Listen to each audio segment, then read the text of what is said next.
Fala galera, hoje eu queria falar um pouco sobre psicologia das cores. Ou na verdade eu queria falar sobre alternativas à psicologia das cores. E por que eu queria falar isso, né, cara? Porque a psicologia das cores ela foi uma área que ficou bem conhecida, ela ficou bem famosa, mas eu particularmente acredito que a psicologia das cores ela não seja a melhor forma para a gente escolher as cores que a gente vai utilizar na nossa marca. Na verdade, eu acredito que ela seja uma das mais arriscadas. E o que eu queria apresentar era justamente algumas alternativas para você escolher as cores que você vai utilizar na sua marca, mas que não sejam inteiramente baseadas na psicologia das cores. Aqui eu quero dar uma breve introdução, barra um adendo, falando desse meu problema com a psicologia das cores, porque sei que muita gente pode interpretar isso aqui mal, achando que eu estou querendo inventar alguma coisa ou ir contra o mercado, mas a minha ideia não é essa. E o motivo que eu falo isso é o seguinte: a psicologia ela é uma área relativamente nova e quando a gente fala sobre psicologia das cores, ela é uma área mais nova ainda. Faz muito pouco tempo que essa área foi desenvolvida e eu particularmente acredito que para a gente tomar uma decisão baseada em uma área científica especificamente, né, psicologia das cores, a gente vai precisar do embasamento teórico. Só que eu acho que até esse momento a gente ainda não tem um embasamento é, tão profundo, a gente não tem um fundamento tão sólido assim em relação à psicologia das coisas, e por isso que eu acho relativamente arriscado a gente conseguir usar isso com precisão. É, tem gente, inclusive, que vai falar de psicologia das cores como pseudociência, né? Eu não acho que seja uma pseudociência, mas eu acho que é simplesmente uma área que ela ainda é muito nova, ela é muito jovem e ela precisa de amadurecimento. E existem alguns estudos, inclusive, que eles vão suportar esse argumento meu, quando a gente pega, por exemplo, eu vou tentar deixar alguns links aqui na descrição, mas já faz algum tempo que eu consumi essas pesquisas, mas uma das pesquisas elas faziam o seguinte teste, elas colocavam pessoas em ambientes diferentes, se eu não me engano o teste era um ambiente majoritariamente branco ou todo branco e um outro ambiente majoritariamente azul, ou completamente azul, né? E qual que era a ideia, né? Tentar perceber qual eram as emoções que eram geradas a partir do ambiente ou da cor do ambiente, né? Se esse ambiente ele influenciava alguma coisa ali nas emoções da pessoa, etc. E geralmente a cor azul ela é associada ao relaxamento. E aí tem uma certa subjetividade porque existe tonalidades específicas de azul que são associadas a essa questão de calmaria, tranquilidade, serenidade, etc. Dependendo do tom ali, ele já começa a mudar um pouco, né? As emoções ali que a galera fala que gera, né? Mas, no geral aqui, de uma forma simples, né? O azul, ele é utilizado como essa cor que gera relaxamento. E aí o que acontece, cara? No ambiente azul, de fato, parece que teve uma redução de estresse desse grupo em específico que estava no ambiente azul. Mas qual que é o problema desse teste, cara? Que no ambiente das pessoas que estavam nesse contexto de cor branca, né, nesse ambiente branco, também teve esse mesmo efeito. E o que a gente obtém de resultado disso aqui, cara? Que a gente compreender as emoções que são geradas a partir da cor é um processo muito mais complexo, cara, e talvez ele seja muito mais subjetivo. Inclusive, isso é apontado nesse estudo, porque eles falam que aparentemente o efeito que uma cor ela vai gerar em você depende muito da, da sua percepção e do quanto você acredita naquilo ali. Então, se você acredita que um ambiente azul vai te gerar mais relaxamento, o potencial daquele ambiente te gerar mais relaxamento é maior. Se você não acredita, cara, esse potencial ele é bem menor. E você começa a entender, cara, que existe um grau de subjetividade aqui muito grande. Quando a gente pega, por exemplo, fatores culturais, você vê que isso muda muito, cara. Porque se a gente pega, por exemplo, a cor branca, pra gente, o branco aqui no Ocidente, ele significa paz. O branco lá no Oriente, cara, ele significa luto. Então, assim, essa questão de diferenças, ela começa a deixar a escolha de cores um processo muito mais difícil se você basear exclusivamente em psicologia das cores. Aí talvez você fale assim, não, mas eu não vou trabalhar num contexto global, né? Eu não tenho que preocupar com a marca no Oriente. ainda assim existe um nível muito menor de subjetividade aqui, que ele acaba influenciando. E um desses estudos também ele indica que se a pessoa ela teve uma experiência ruim associada com uma determinada cor, a chance de que essa pessoa ela não goste daquela cor é relativamente grande. Então suponhamos que uma pessoa tenha ido um dia com uma blusa amarela para a escola e nesse mesmo dia ela tenha sofrido bullying. Cara, independente de qual seja o motivo, independente se isso esteja associado à cor ou não. Se a pessoa por algum motivo, cara, associar esse trauma com a cor da roupa que ela tá usando, ela vai ter um ranço daquela cor ali pro resto da vida. Então, nesse caso em específico, cara, ainda bem, ainda que a sua cor, a sua estratégia visual, ela seja muito bem executada, para essa pessoa o amarelo ele nunca vai ser visto como algo positivo, a não ser que a pessoa se faça, sei lá, uma sessão terapia. Mas você começa a perceber, cara, que existe um grau de complexidade muito, mas muito grande mesmo. E para você conseguir alcançar uma paleta de cores que agrade, vamos colocar assim, que agrade psicologicamente, cara, uma infinidade de pessoas, vamos colocar aí o seu público-alvo, cara, é extremamente difícil. Porque existe essa questão da singularidade, existe a questão da subjetividade, que é simplesmente impossível você conseguir acompanhar isso. Cada pessoa tem as suas particularidades, tem as suas histórias e as suas experiências com as cores, que pode mudar completamente a maneira como a pessoa ela percebe. E apesar de todas essas dificuldades, cara, a cor ela continua sendo considerada como algo essencial. Por quê? Porque a cor ela é uma das primeiras coisas. Na verdade, a cor ela é a primeira coisa que os nossos olhos percebem, independente do contexto. E existem até alguns estudos que dizem que a cor ela é responsável por cerca, se eu não me engano, por cerca de 80% das tomadas de decisões. Então não tem como você ignorar a cor. E o que eu quero sugerir não é isso, não é que você ignore. O que eu quero sugerir é que você busque alternativas que não sejam baseadas exclusivamente na psicologia das cores. Existem outras formas de você escolher as cores e o que eu queria propor é justamente isso. E o que eu queria te oferecer como alternativa hoje são 3 opções, que é primeiro as escolhas de cores baseada no setor, segundo é o baseado no mercado, o segundo é a escolha de cores baseado no público-alvo e o terceiro é a escolha de cores baseada na personalidade. Aqui você vai entender a diferença, principalmente entre esses dois últimos, que pode parecer que é a mesma coisa, mas não é. Mas começando a escolha baseada por setor, né, ou por mercado. Essa talvez seja a estratégia mais comum, né, e talvez ela seja mais utilizada tanto no campo do design, mas também no campo do brand, que ela é uma estratégia que você parte observando os seus competidores, né, ou você parte observando o setor barra mercado que você está envolvido ali, ou até mesmo o nicho que você está atuando. Né. O que você vai fazer basicamente é tentar compreender qual que é a estratégia visual e a maneira como eles utilizam cor e tentar fazer isso de uma forma mais crítica, né? Tem inclusive um termo que o pessoal utiliza, né, que é auditoria de marca, que basicamente você vai tentar coletar uma gama muito grande de materiais para tentar fazer essa avaliação, né? Pô, aqui eles utilizam o amarelo para atrair, sei lá, o público X, isso aqui está funcionando, não tá e tal, e aí você vai tentar fazer essa análise mais técnica mesmo, acerca da estratégia das cores que a pessoa está utilizando, e a partir disso você vai gerar uma estratégia nova. E aqui a gente tem 2 opções. Ou você vai tentar fazer uma estratégia que seja completamente diferente, então se o seu setor está usando majoritariamente azul, você vai usar vermelho, por exemplo. Ou você pode utilizar uma estratégia que seja baseada numa diferenciação mais sutil. Então, se eles estão utilizando, sei lá, um azul mais opaco, um azul mais escuro, você vai utilizar um azul mais vibrante.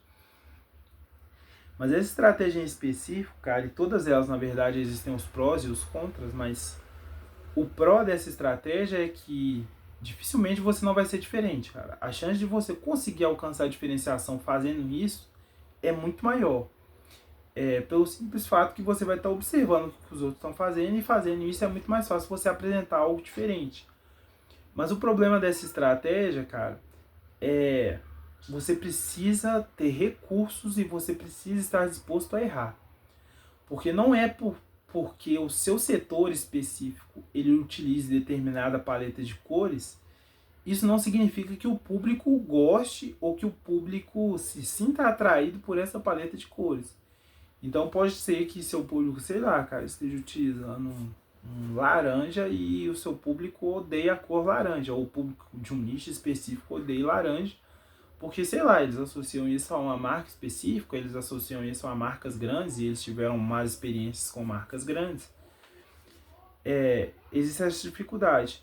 E além disso, cara, existe um outro contra aqui, é que se você tentar ser levemente diferente, talvez essa sutileza ela não seja percebida pelo seu público. Então vai ser recursos que você vai gastar desnecessariamente, porque você não vai alcançar a diferenciação, porque está sendo sutil demais. Ou você pode gastar recursos, tentar ser diferente e ainda assim errar. E o que faz dessa estratégia aqui ser bem sucedida ou não, cara? É a famosa iteração, né? Que o pessoal do design de UI UX eles utilizam muito, né? Basicamente tentativa e erro. Você vai observar, você vai aplicar isso, observar de novo, tentar coletar dados, tentar coletar métricas e tentar perceber, cara, isso está funcionando, não está funcionando e tal. E se você perceber que isso não está funcionando, você vai mudar, você tenta uma estratégia diferente. É claro que existe um prazo de tempo aqui que você precisa definir, mas você pode ir fazendo basicamente pequenos testes ao longo do tempo ou realizar algumas mudanças sutis, né, e tentando ali fazendo algumas observações, como que o público reage, como que ele interage com essas diferentes opções e etc, e tentando, né, adaptar a sua estratégia de acordo com isso. Uma segunda opção, cara, é a escolha baseada no público-alvo. E aqui, o que vale, o que torna essa segunda estratégia eficaz de verdade é justamente o processo. E aí, qual que é a ideia, cara? A ideia é que você vai tentar observar, não só observar, mas observar e coletar informações acerca do gosto do seu público. Então você precisa entender muito bem, e quando eu falo entender muito bem, é entender profundamente aquilo que o seu público ele se agrada. E como que você faz isso? Você faz isso através de pesquisa. Eu não quero entrar tanto aqui nesse campo, porque essa não é uma área que eu sou um especialista, mas você pode pesquisar isso depois. Existem algumas pesquisas, elas são relativamente mais básicas que a gente faz até dentro do design, mas elas são divididas basicamente em dois grupos. Existe a pesquisa quantitativa e existe a pesquisa qualitativa.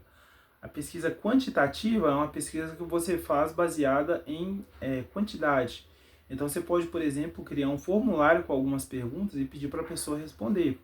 Perguntas do tipo: qual marca você consome, que tipo de cores você gosta, quais são os seus hobbies e coisas desse tipo, para tentar dessas informações tirar alguma informação que seja valiosa ali para você fazer essa tomada de decisão. No caso aqui é a escolha de cores, né? Claro que você não precisa limitar essa pesquisa só à escolha de cores, mas basicamente o que você está tentando fazer é conseguir alcançar uma grande quantidade de informação que através desse volume você consiga obter ali algum número, você consiga obter algum dado ali que seja relevante para você fazer essa decisão. E existe também a pesquisa qualitativa, né, que ela é baseada na qualidade, não na quantidade. A pesquisa qualitativa você pode utilizar, por exemplo, entrevista 1 a 1, né, você conversando com a pessoa, você pode fazer o que eles chamam de observação contextual ou observação de campo, que é um exemplo aqui, né? Sei lá, você trabalha com a marca de café, por exemplo, você pode contratar uma empresa para fazer essa pesquisa ou você mesmo fazer essa pesquisa, de acompanhar uma pessoa escolhendo uma marca de café. E enquanto a pessoa ela vai escolhendo ali, a pessoa ela descreve qual que é o processo de escolha dela.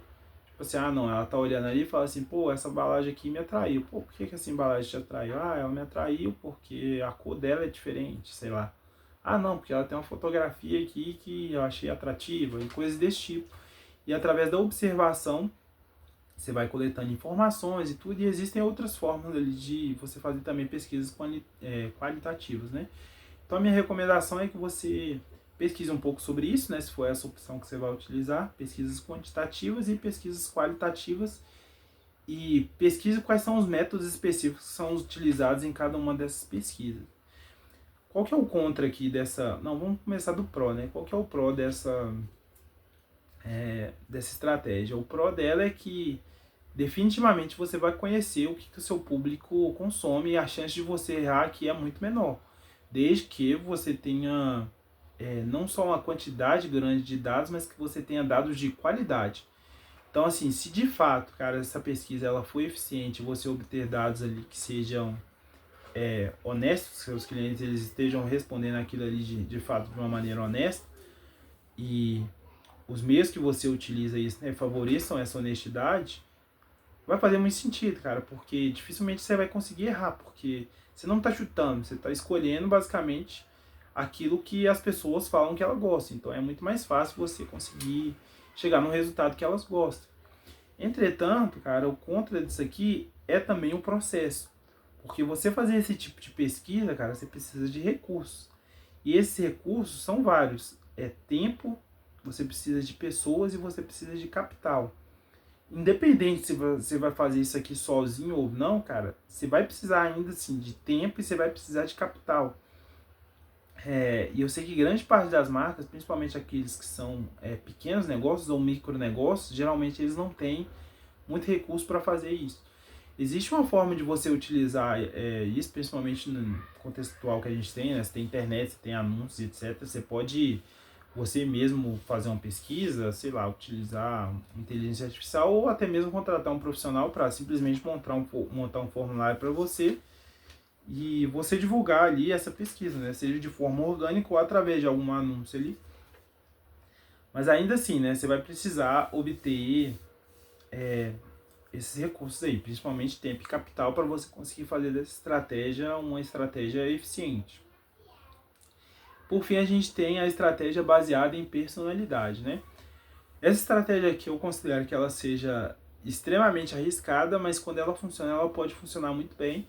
Mas eu acredito que ela funcione melhor para alguns modelos específicos de negócios. Porque se a gente pega, por exemplo, o One Person Business, né, que ele tem crescido muito aqui no Brasil, e eu sempre gosto de falar que eu particularmente conheci esse modelo através do Elton Luiz. Ele tem um canal no YouTube, no qual ele fala muito sobre isso. Existem outras pessoas que falam também. Eu já tinha visto o Dan Cole, por exemplo, falando sobre One Person Business antes de eu conhecer o Elton Luiz. Mas eu aprofundei nesse modelo de negócio muito mais ouvindo o Elton do que o Dan Cole. Mas o que acontece, cara? Esse modelo específico, eu vou só resumir aqui, né? Eu recomendo que se você quiser conhecer mais sobre esse negócio, depois você procura. Mas basicamente ele é a ideia de você construir um negócio enxuto, né? Ele é um negócio que você constrói com poucas pessoas, com a alta margem de lucro, mas basicamente ali todo mundo age de uma maneira, vamos colocar aqui, individual, vamos colocar assim. Não é a mesma estrutura ou não é o mesmo pensamento de uma empresa que contrata pessoas para ser, sei lá, CLT, por exemplo. No caso do One Person Business, você tem ali algumas pessoas que eles podem ser uns sócios ou eles podem ser uma pessoa que é contratada para fazer um serviço especificamente, mas geralmente essas pessoas elas são freelancers e isso tudo é baseado em contrato e tal. Então, geralmente esse modelo de negócio ele utiliza poucas pessoas, né, 2 a 3 pessoas ali, e você toca o negócio com pouquíssimas pessoas e eventualmente quando você precisar de uma tarefa ali que não está dentro do escopo da atividade desse grupo de pessoas que você tem, você contrata isso de uma pessoa externa ali, né? Mas geralmente isso aí é um caso temporário, né? Mas o que acontece, cara? Um dos lemas desse modelo de negócio específico é você é o seu nicho. E quando você fala você é o seu nicho, significa diversas coisas, mas principalmente que o seu intelecto, eu vou colocar dessa forma, não sei se é a melhor forma de colocar, mas eu vou colocar que o seu intelecto e a sua personalidade são os principais ativos aqui do seu nicho. O que significa isso, cara? É uma soma do seu conhecimento com os seus interesses que vai fazer você ser um nicho específico. É a partir disso que você cria um nicho que te torna insubstituível. Então, quando você tem uma perspectiva específica sobre o mercado, por exemplo, e você tem interesses específicos ali que você fala e etc., valores específicos, uma filosofia específica, isso acaba te tornando diferente de todas as pessoas. Ainda que seu mercado seja saturado, pouquíssimas pessoas ou nenhuma pessoa vai ter uma visão da mesma forma que a sua, porque a sua personalidade, esse desenvolvimento intelectual e da sua personalidade é uma coisa sua. Mas por que eu estou falando isso tudo, cara? Porque nesse modelo de negócio em específico, você já deve ter percebido que ele é focado na sua personalidade. Então, se você é o seu nicho, cara, se isso é baseado na sua personalidade, a sua escolha de cores, ela tem como referência a sua personalidade. Então, nesse caso, você não tem que ficar tão focado assim no seu público-alvo, você tem que focar muito mais nos seus interesses e nos seus gostos pessoais. Cara, qual que é o risco disso aqui?